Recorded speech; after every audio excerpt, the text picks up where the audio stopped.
Hi guys, I'm Racquel. And I'm Natasha. And we are the Millennial Girls. And we are together once again. We are back at it again. And In I action. have a very deep and thoughtful question for everyone. I just want to know, have you ever experienced when like one negative thought just like leads into a spiral effect, a domino effect down this deep black abyss of negative thoughts where you just feel like shit about yourself at the end of it, or you end up with a total mental breakdown? Welcome to episode 17. 18. See guys, we're it today. We are Thriving. struggling, thriving. I don't know, thriving tonight. Struggling. So basically, really I feel like starting to take a toll on our mental. Oh, for health sure. I here. definitely blame, the COVID situation for all of us getting a little cuckoo. One of my friends calls it the corona crazies. Like it's That's it. I don't know if it's just a matter of us having cabin fever. I'm not sure how people in the wilderness do it when they're camping for long periods of time. I am not a camper. I mean, and I'm also not like interacting with like bears in nature. Like I'm stuck in my apartment, and mind you, I have a beautiful view, and I'm grateful for it. But oh my God, like being stuck in the house. I don't know if it's just because you just have all this time on your hands, or at least in our case, we have a lot of time on our hands because we obviously do not have a job at the moment, as we have mentioned in several episodes at this point. So I think, we're doing this episode because we both had a moment. We've been having moments the past couple I feel like I've been having days. weekly moments. Yeah, it's actually funny because my mentor, actually, I didn't even tell you this, but he had said, he's like, I really think you guys should do an episode about kind of just being really open with how you're feeling and coronavirus and everything, because we've obviously mentioned it and we've done other topics, but as two people who are in the industry that they wanted to be in and actually getting to do their dream job or something along with their dream job, to lose it in a blink of an eye because we weren't really given a heads up.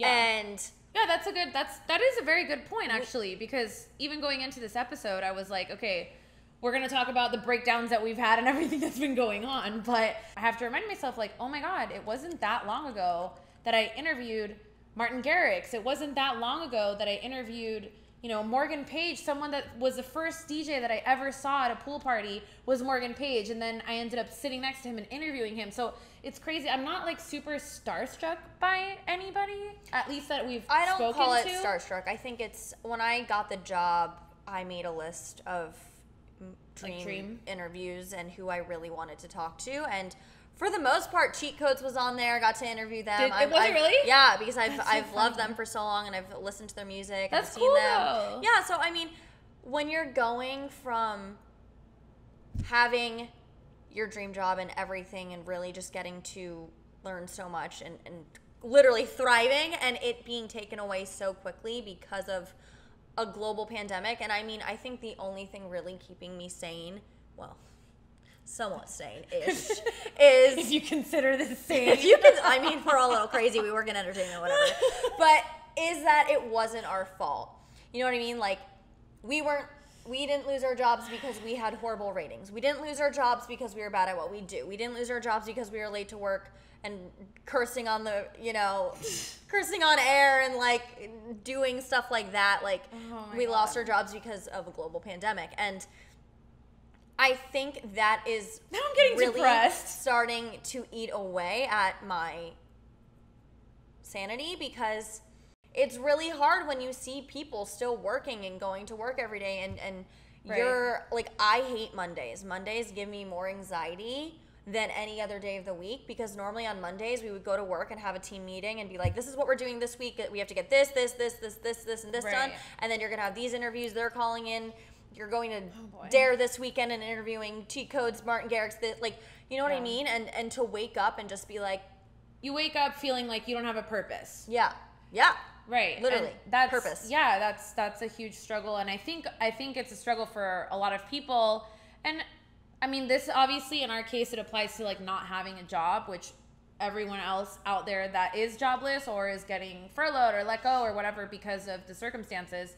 I mean, we're all kind of under this same boat. So you're just like, what do you do? At first, Yeah. At first it's a shock, then you kind of like enjoy the time off, but then now it's been like it's been so long. And like what was I just saying earlier, that I was like, oh my God, it's been almost a year since this whole thing happened. Like it's a personal bank account story, but basically like I had a lot of money saved and it's all gone, and that happened almost a year ago, and I was just like, wow, I can't believe that this happened almost a year ago already, and like most of the year has just gone by not doing anything. I mean, right? almost a year ago, next month I'll have been offered the job for Revolution. And then I got my, a job on air in a main market and main time slot, and we were really doing a lot of great things. And I think like when I tell you it was like total nervous breakdown, not even nervous breakdown week, but emotional week, because I was literally watching oh God, a music festival vlog from, I'm like super into K-pop now, that's a whole other episode, but which has been cool because I've gotten into a whole different music genre and really gotten the chance to learn about it and everything, and I wouldn't have had the time before. But I was watching one of the groups. They performed at NCT performed at Global Citizen Festival in New York last year, and that's always been a festival that I wanted to go to and do press for and just really get to hang out with all my friends in New York. And they were on stage, and they're like, we can't wait to bring Global Citizen Festival to Asia in 2020 and everything. And I literally was so emotional watching it. A, just from, there's no festivals happening in 2020. Like, it's not happening. Right. B, being at a festival with my friends and feeling something, and just because I think for us too, like when we're at festivals and we're getting to interview these artists, we're there for another purpose. We're there for the music, obviously, and to see the performances, but we're there to get content and talk to these artists and get to know them on a more personal level for their fans and be the connection between the artists and the fans. And I literally was like getting teary-eyed, being like, I don't know when I'm going to be at a festival. I don't know when I'm going to be able to interview someone in person. I don't know when I'm going to be able to be on a red carpet. Are they doing red carpet? Like, our whole industry, entertainment as a whole, is changing completely after this. Yeah, totally. There's no way that it's ever going back to how it was before. I don't know if there's ever going to be like a red carpet again. This is the time for you to figure out what the future would be so that you can be a pioneer in that. That's really the only thing that I can think of, at least not only in her case, but any of you listening, where if you feel like the future is unknown, which I'm sure a lot of us do right now, and even if you do have a job and maybe something else in life is not going well, I mean, all of us are always confused about the future, right? Because, I mean, you can't predict it unless you try to go to a psychic or something. So, I mean, it's definitely scary, and I personally had a total mental breakdown. So I know that Racquel talked about her anxiety, her dealing with anxiety and stuff, and I'm not going to get down that lane with this episode in my personal experience, but I have also dealt with anxiety, especially in like more recent years. I've been feeling it a lot more the older I get, and I've had my episodes of depression too, which again I'll talk about that like in another episode as well. But like I know my patterns. I start to see like things that will trigger me into that kind of downward spiral. And that's when I'm like, okay, at least I can be aware of it. But like, that's when I have to like make a choice. Like, okay, am I going to continue down that, negative path, or am I going to try to do something about it to kind of like lift my spirits? And right now it's been really tough because of everything going on with the pandemic, that like we're limited. When we're two people who are used to just talking and always going.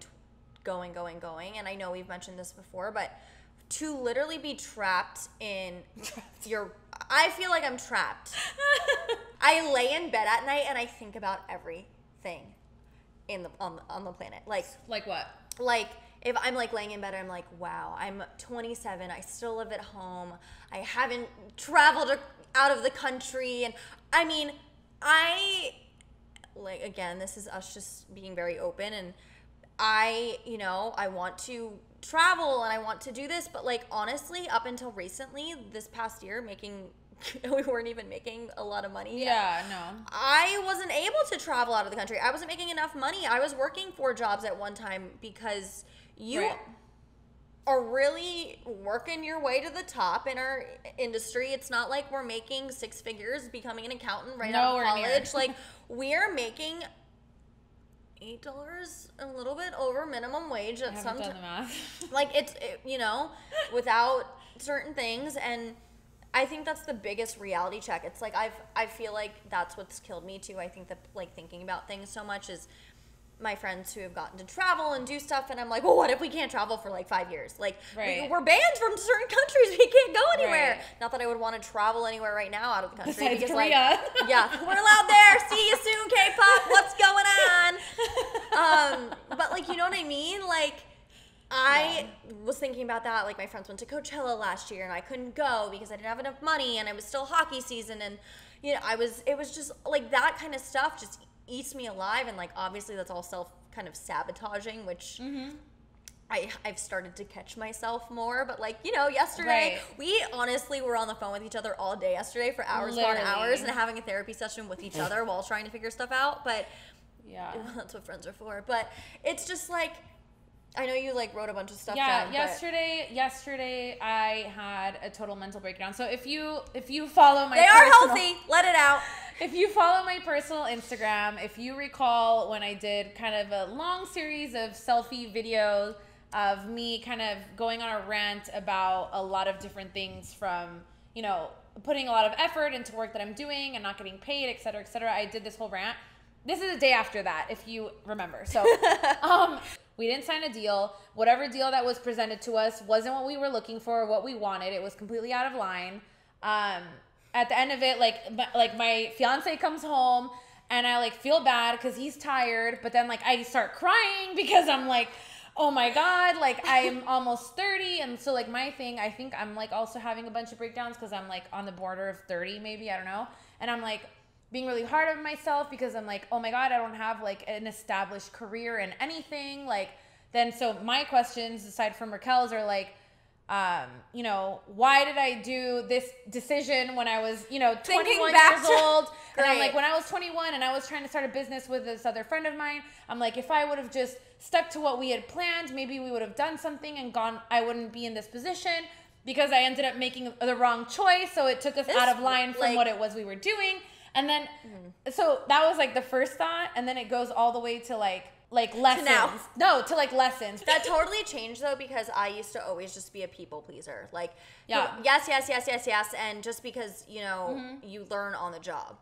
And I got burnt out and started dealing with a lot of health issues a year and a half ago because of stress. Well, we think it's because of stress. No one's really been able to pinpoint it. And I was hospitalized the past year and a half.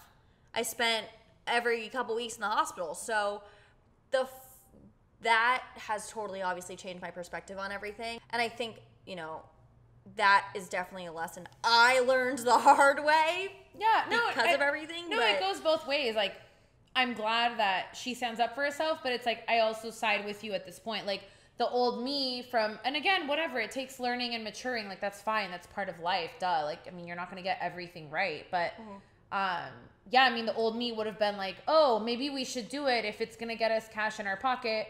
But the thing is, like, I'm at a point in my life where I'm not 21 anymore. I mean, I'm not, you know, 60, but I'm not 21 anymore. And I want to get in a path that's aligned with what my goals are. How do you make sure that you still stay aligned? So at this point, it's like, we're going to have to, this is a moment where you have to choose. Is it better to say no, even though you're kind of getting what you asked for, which is, let's say in our case, money, but it's like completely not aligned. And I totally had a moment with myself a couple weeks ago, and I was like, I don't want to get a job because I'm desperate. I don't want to be put in another situation where I'm so miserable at work and it takes a toll on my health that causes a whole bunch of other issues. Right. Well, and this is the blessing in disguise, obviously, with the pandemic too, is that we've been presented with a situation that leaves all of us, or most of us, with quote unquote no other option. Like, you're like, okay, you're kind of forced into this situation. So now we are consciously making that choice of what she's just said right now. It's like, okay, do I really need to do this out of desperation or no? Because what's one other day or one other week going to be still, you know, trapped at home? What difference is that going to make for us? Of course, down the line, it's going to get to the point where unemployment's going to ask you to prove that you're searching for jobs, in which we've applied for jobs. Oh, yeah. But it's I applied for like 3 jobs, I want to say 2 months ago, and then the response was we hired internally, and 2 others was we're on a hiring freeze. I mean, right. like people are on hiring freezes, especially in our industry. There's nothing happening for God knows how much time, and there's no one hiring. Even if they're posting job opportunities, like people are not getting hired because they're like, oh, we can't pay this person. So my like low-key meltdown stemmed from like 3 other friends last week I know who also worked in radio got let go from their jobs. And that between E-News getting canceled and that happening, it's like you lose all motivation. Like it just becomes very real. Because I mean, when we first got let go, we were furloughed. And then we were officially let go, and you're like, okay, this is real. And then you kind of see all your friends in the same industry, it happening too, or even people higher up or who you were aspiring to be, it happening too, and you're just like, because I think this is bad. Like, this is really bad. I think that it's because we understand that it's more than just the pandemic. Right. I think that's where, let's say, all these negative thoughts are coming from, and this unknown, because for a lot of us, it's more than just a pandemic. Like, obviously, tons and tons of businesses are shutting down or have already shut down or gone out of business or gone bankrupt. So depending on obviously how long this keeps going until things, quote unquote, go back to normal or normalize, we don't know what the future holds. Like, we don't know what opportunities are going to be there. But again, I also love to take this opportunity, and I hope that you guys take this opportunity to really use this time in a positive way. So like, obviously we haven't just like given up all hopes and dreams. Like, Racquel and I started a podcast, and we know, and I think most of us are very well aware that podcasting is one of the tools of the future. So at least in that aspect, we think we're on the right track.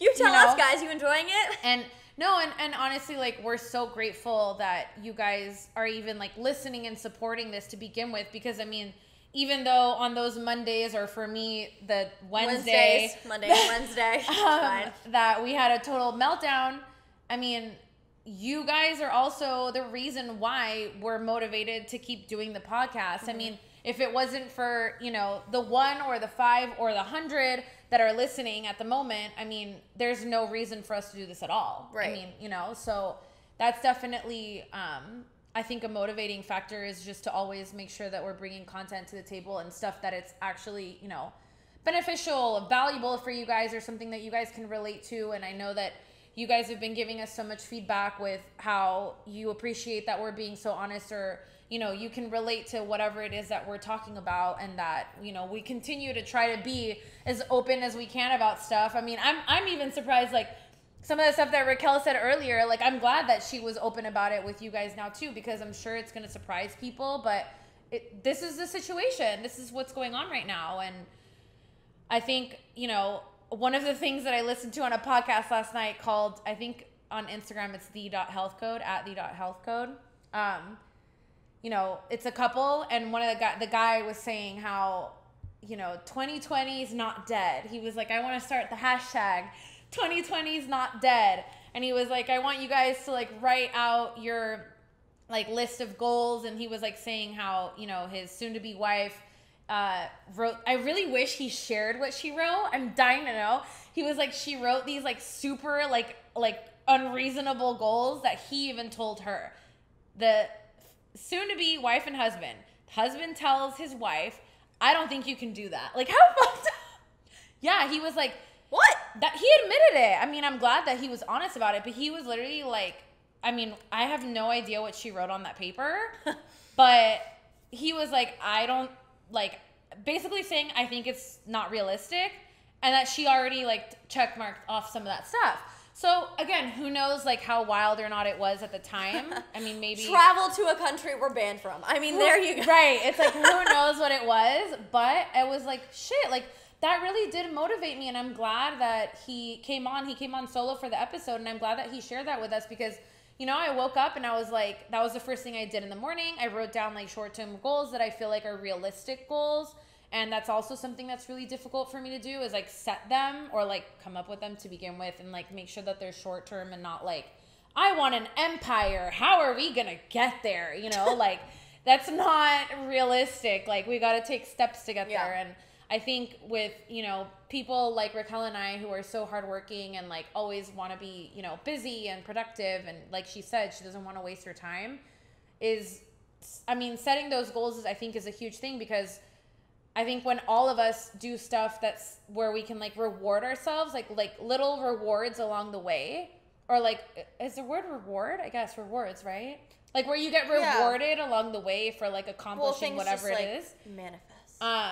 The M word. No, but it helps you. It helps keep you motivated. Like where you're just like, if you have like this goal that's like so unreachable, you're just like always like in the sky, and like that's kind of how I feel all the time, because like I don't typically set short-term goals, so that definitely helped me like put it into perspective. I was like, okay, I'm not gonna write like everything that comes to mind. I just want to write like the realistic ones that I feel like I can achieve in time closer to now, and then like see where it goes. And I know that I'm gonna end up taking them off. I know. I mean, I did this 90-day challenge. I told you about it. She has you write down 10 goals as if they already happened. So what'd you write? At least 10K like was one on Instagram. Hit 10K. Okay, you hit 10K. I hit 10K. Oh my God, we need to have like, let's cheers to that. Cheers! I forgot, we didn't celebrate. Woo! Let's go on your mic. Wait, right here. Wait. Oh, here. ASMR. 1, 2, 3. ASMR.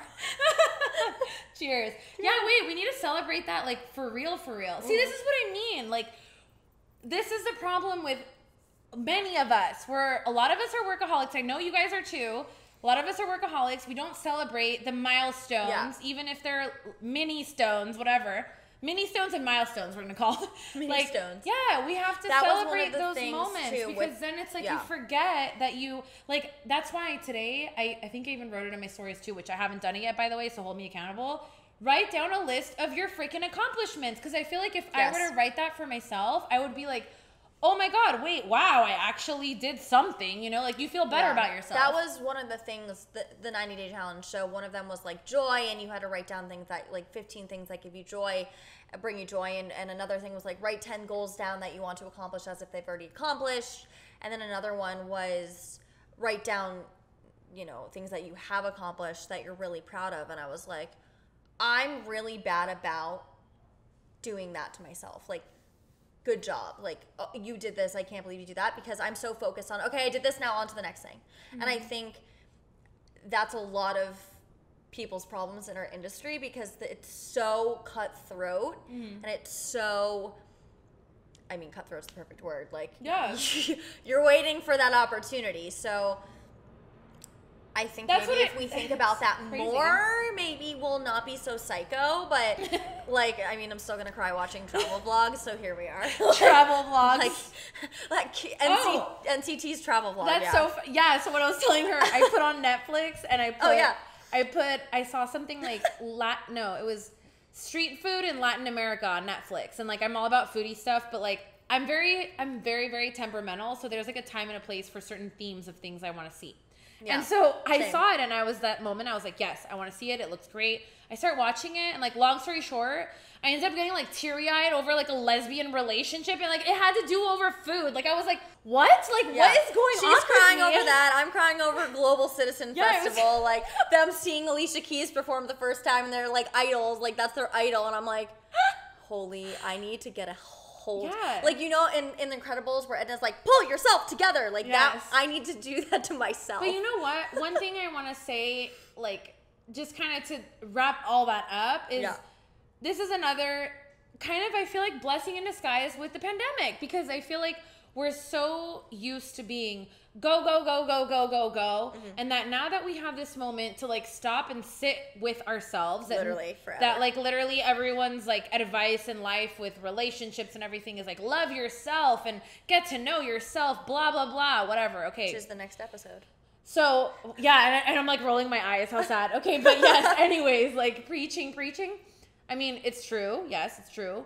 But now we actually are given the time to do that, and we don't know what to do with it. So we're kind of like, we don't know how to feel our feelings. Yeah, I'm not like emotional. That's my thing. Like, even one of my friends was dealing with some boy drama, she's like, Racquel, what should I say? Also, I don't know why I'm the relationship therapist. I like am the wrong person to ask, but I think because I'm just like have the outsider look, and I'm like, no, he's being a douche, like whatever. Right.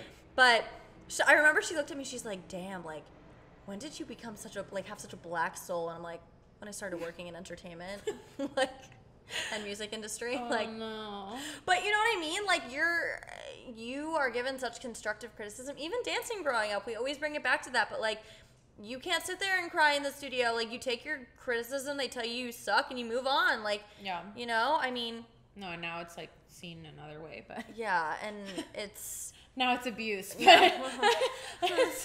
Well, yeah. But it's just, I don't know, learning to, I think that's my thing too. It's like you said before, is I'm never there just sitting thinking about life because we're normally so busy. I mean, I remember people when we were at Dare every weekend being like, you don't stop. And I'm like, no, I don't stop. And I remember even when I was working at the radio station, I was still doing social media for a bar, like a local bar, and I had to go in one day, remember? And then I had to go to Dare straight after. Mm-hmm.